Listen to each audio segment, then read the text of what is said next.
The irony of building a multi-million-dollar empire is that the more successful you become, the less you actually need to prove it to anyone.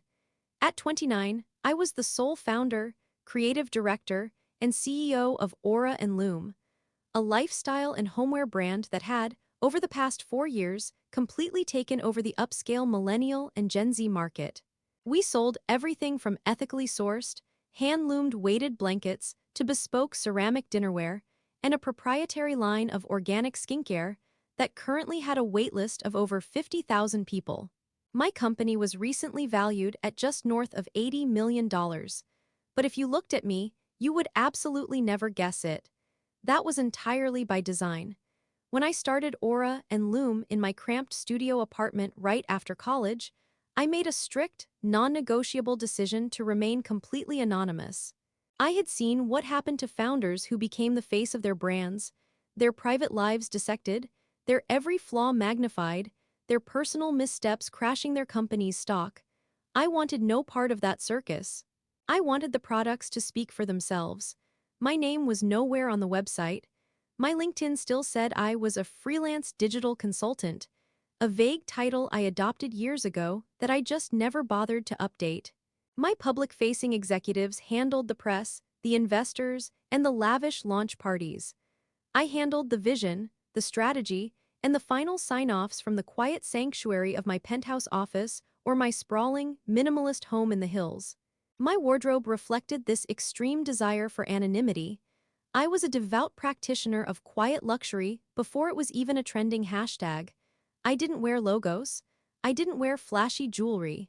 To the untrained eye, my everyday outfit of a beige cashmere sweater, straight-leg denim, and simple leather loafers looked like something you could pick up at a mid-tier department store. In reality, the sweater was Loro Piana, the jeans were custom-tailored in Milan, and the loafers were from a boutique in Paris that only took clients by referral. I liked it this way. I liked moving through the world like a ghost, observing without being observed, accumulating immense power and wealth without the suffocating burden of fame. Unfortunately, this carefully curated invisibility made me the prime target for the absolute worst person to ever enter my family's orbit. My cousin Mark's new wife, Chloe. To fully understand the depth of my visceral hatred for Chloe, we have to rewind 11 years to the fluorescent-lit hallways of Oak Ridge High School. Chloe was the quintessential queen bee, but not the fun, cinematic kind. She was the cruel, calculating kind. She possessed a terrifying ability to locate a person's deepest insecurity and weaponize it in front of an audience. Back then, I was awkward, heavily introverted, and struggling with a severe case of cystic acne that made me want to peel my own face off. My family didn't have much money, so I wore hand-me-downs that were consistently 2 seasons out of style. Chloe made it her personal mission to ensure I never forgot my place at the absolute bottom of the social hierarchy. She nicknamed me Crater Face. She would loudly spray perfume if I ever had the misfortune of sitting near her in biology class, complaining about the thrift store stench. The crowning achievement of her cruelty came during our senior prom. I hadn't planned on going, but my grandmother had saved up to buy me a simple, pretty blue dress. When I walked into the gymnasium, terrified but trying to hold my head high, Chloe, accidentally, bumped into me while holding a massive cup of dark cherry punch. It completely ruined the dress. As I stood there, dripping and humiliated, she looked me dead in the eye and whispered, "Some people just aren't meant to wear nice things. Know your place." I spent the rest of the night crying in a bathroom stall, waiting for my mom to pick me up. It took years of therapy to undo the damage Chloe inflicted on my self-esteem. But it also ignited a furious, unquenchable fire in my belly. Her cruelty became the catalyst for my relentless drive. Every late night spent coding my website, every agonizing pitch to manufacturers, every time I felt like giving up on Aura and Loom, I remembered the sound of her mocking laughter. Success, I decided, would be my silent revenge. Fast forward a decade, and in a twist of fate so horrifically ironic it felt like a poorly written soap opera, my sweet, painfully oblivious cousin Mark met Chloe at a marketing conference. They dated for a year, and despite my frantic, private warnings to Mark, which he dismissed as holding on to silly high school drama, they got married. Chloe, noticing my simple clothes and my vague, freelance job title, instantly reverted to her old ways.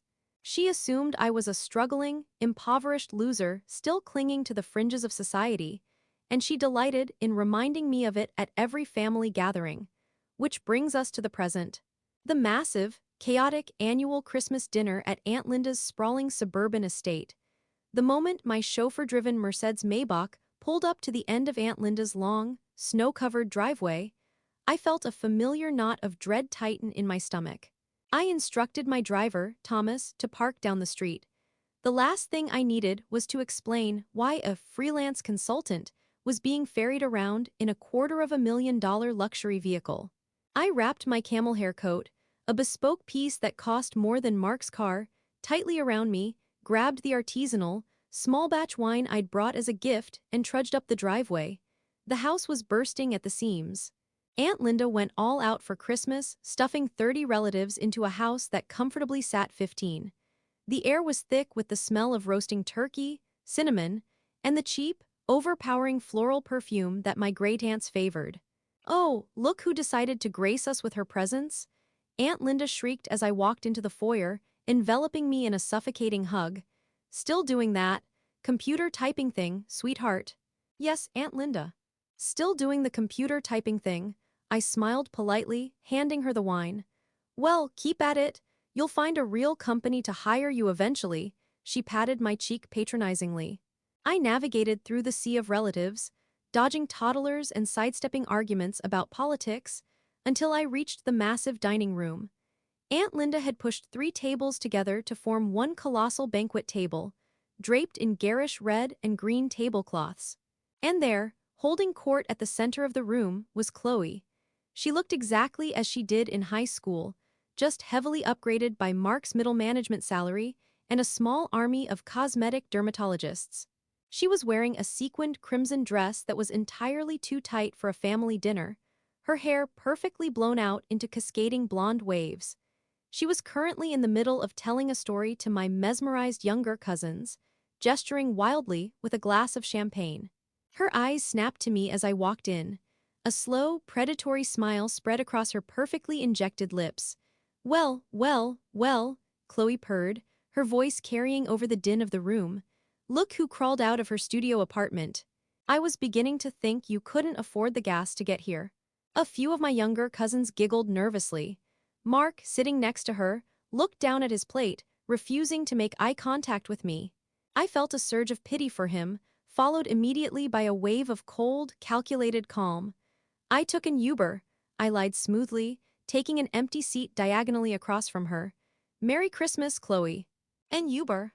Oh, honey, we really need to get you a reliable car. I'd offer you our old Honda, but we just traded it in," she said, dripping with fake sympathy. She leaned forward, her eyes raking over my outfit. I was wearing a simple, cream-colored silk blouse and tailored black trousers. And still wearing those basic neutrals I see. Very safe, very I don't want anyone to look at me. It's okay to treat yourself once in a while, you know. Target has some lovely holiday pieces. "I'll keep that in mind," I said, taking a sip of water. My silk blouse was vintage selling. Dinner commenced, and it was an agonizing affair. The food was fantastic, as always, but the atmosphere was entirely dominated by Chloe. She had spent the last 2 years desperately trying to build a career as a lifestyle influencer. From what I could tell, by occasionally hate-watching her Instagram stories from a burner account, her content consisted mostly of her exploiting Mark's money to buy designer bags and posting heavily filtered photos of herself, staring blankly into the middle distance with captions about manifesting abundance. She had accumulated around 200,000 followers, mostly bots and impressionable teenagers, but she carried herself like she was A-list Hollywood royalty. For the first hour, she regaled the table with exhausting tales of her grueling content creation schedule, the haters who were just jealous of her success, and the free PR packages she received from mid-tier makeup brands. Every story ended with a subtle or overt jab in my direction. "It's just so exhausting being in the public eye, you know." Chloe sighed loudly, picking at her mashed potatoes. "People expect you to be perfectly put together all the time. But I suppose that's the price you pay for building a personal brand. Not that you would understand. She looked directly at me. Sitting behind a screen in pajamas all day doing freelance whatever it is. It must be nice to have absolutely zero pressure. And zero ambition. Hey, Chloe, let's just enjoy the turkey, Mark mumbled weakly, his face flushing red. I'm just being honest, Mark, Chloe snapped, swatting his arm. Someone needs to give her a reality check. You can't just coast through life doing gig work forever. You're almost 30. It's time to put on some big girl clothes and get a real job. A heavy, uncomfortable silence fell over the immediate vicinity. My mother, sitting at the far end of the table, shot me a worried, pleading look. I gave her a microscopic nod to let her know I was fine. I wasn't just fine.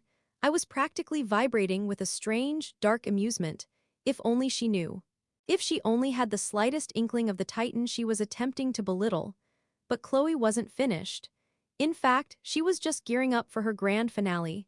Dessert was served, a massive, flaming plum pudding, and Aunt Linda clinked her fork against her wine glass. All right, everyone, time for our annual sharing of good news. Who wants to go first? Chloe practically launched herself out of her chair. I do, I have the most incredible news. The table fell silent. Chloe beamed, practically radiating smugness. As you all know, I've been working tirelessly to build my platform, she began, pacing slightly behind her chair. And it has finally paid off in the most massive way possible. 2 days ago, my management team finalized a brand partnership. I am officially the new face of the spring campaign for Aura and Loom. The room erupted into polite, confused applause. Most of my older relatives had no idea what Aura and Loom was, but the younger ones gasped audibly. Wait, Aura and Loom? My 19-year-old cousin, Sarah, shrieked. Are you serious? Their stuff is literally impossible to get. They are like the biggest luxury lifestyle brand in the country right now. Exactly, Chloe smirked, basking in the adoration. They are insanely exclusive, they only work with top-tier talent, and they came to me. They recognized my aesthetic, my reach, and my elevated lifestyle. I froze, my fork stopped halfway to my mouth. A piece of pecan pie hovered in the air as my brain short-circuited. Aura and Loom, my mind raced. How was this possible? I personally reviewed all major influencer contracts. But then, I remembered. Last week, I had authorized my VP of Marketing, a brilliant but occasionally overly ambitious woman named Jessica, to contract a third-party talent agency to handle a micro-influencer saturation campaign for our new line of organic linen bathrobes. I had given Jessica a budget of $2 million and told her to handle the granular details, specifically stating I didn't have time to vet 200 mid-tier influencers. The agency must have signed Chloe. And it's not just a little social media post, Chloe continued, her voice rising in pitch as she prepared to drop her ultimate flex. It's a full 6-month exclusive contract. Photo shoots, event appearances, the works, and… I probably shouldn't say this, but we're all family here. She paused for dramatic effect, leaning in. The contract is worth $200,000. The table exploded. Aunt Linda nearly dropped her wine glass. Mark looked like he had just won the lottery. Even my stoic father raised an eyebrow. $200,000 was a life-changing amount of money for most people in this room. That is incredible, Chloe, Aunt Linda gushed. We are so proud of you. Chloe soaked it in, turning her gaze slowly toward me. The predatory smile was back, sharper than ever. Thanks, Linda. It just goes to show what happens when you actually put effort into your life, Chloe said, her eyes locked on mine. When you stop hiding, stop wearing tragic, shapeless clothes, and actually make something of yourself. I mean, 200 grand. Can you even imagine that kind of money? She asked me directly. That's probably what you make in. What, 10 years? The disrespect wasn't even veiled anymore. It was naked, ugly, and entirely intentional. She was doing exactly what she had done at senior prom. She was trying to pour cherry punch all over me in front of everyone I knew. But I wasn't 17 anymore. And I wasn't helpless. I set my fork down. The silver clinked against the antique china, ringing out sharply in the sudden quiet that had fallen over our section of the table as people waited for my reaction. I didn't break eye contact with Chloe. Aura and Loom, I said, my voice completely level, devoid of any emotion. You're partnering with Aura and Loom. That's right, Chloe sneered. I know it's a big name. You can probably find some knockoffs of their stuff on Amazon if you really want to feel included. I am familiar with the brand, I replied quietly. They have a very strict ethos. Ethical sourcing, quiet luxury, and a massive emphasis on authentic, positive community building. Oh, absolutely, Chloe waved her hand dismissively. It's all about positive vibes, that's why they wanted me. I'm basically the embodiment of their whole, whatever their mission statement. Is that so? I asked. I reached into my vintage Celine handbag sitting by my feet and pulled out my iPhone. The device felt heavy and electric in my hand. What are you doing? Chloe asked, narrowing her eyes. Are you Googling them? Don't bother looking for the CEO or anyone in charge. The founder is completely anonymous. It's this huge mystery. My agent says it's probably some old billionaire eccentric. No, I said, unlocking my screen. I'm not Googling them. I opened my secure, dual-authenticated corporate email app. I bypassed the standard inbox and went directly to the administrative server access. My heart was beating a steady, rhythmic drum in my chest, but my hands were completely still. I navigated to the shared drive for the marketing department. I clicked on the folder labeled Q1 Micro-Influencer Initiative. I opened the master spreadsheet provided by the third-party agency. There were 200 names on the list. I used the search function. CHLOE, there she was. Chloe Jenkins. Contract status, signed. Compensation, $200,000 paid in monthly installments. Start date, January 1st. Seriously, put your phone away, Chloe scoffed, looking around the table for backup. It's incredibly rude to be texting during a family dinner, especially when we are celebrating my massive success. But I guess manners aren't a priority for the unemployed. I ignored her. I clicked on her name, which opened the digital PDF of her signed contract. I scrolled past the deliverables, past the payment schedules, and stopped at Section 8, Paragraph 3. The Morality and Behavior Clause. It was a standard clause I insisted be included in every single contract Aura and Loom ever issued. It stated, in dense legalese, that Aura and Loom reserved the absolute right to unilaterally and immediately terminate the agreement, without severance or penalty, if the talent engaged in behavior that was deemed cruel, discriminatory, publicly offensive, or fundamentally misaligned with the company's core values of empathy and respect. Hey, Mark said softly, finally finding a shred of a spine. Maybe just put the phone away for a minute. I tapped the screen, opening a direct internal channel to my VP of Marketing, Jessica, and my Chief Legal Counsel, David. I knew they were both likely offline for Christmas, but urgent overrides bypassed their Do Not Disturb settings. I typed rapidly, Jessica, David, emergency override. Terminate the contract for Chloe Jenkins under the Q1 Micro-Influencer Initiative immediately. Invoke Section 8, Paragraph 3, Morality Behavior. Do not pay out any kill fee. Send the official termination notice to her registered email on file right now. Copy me. See, I hit send.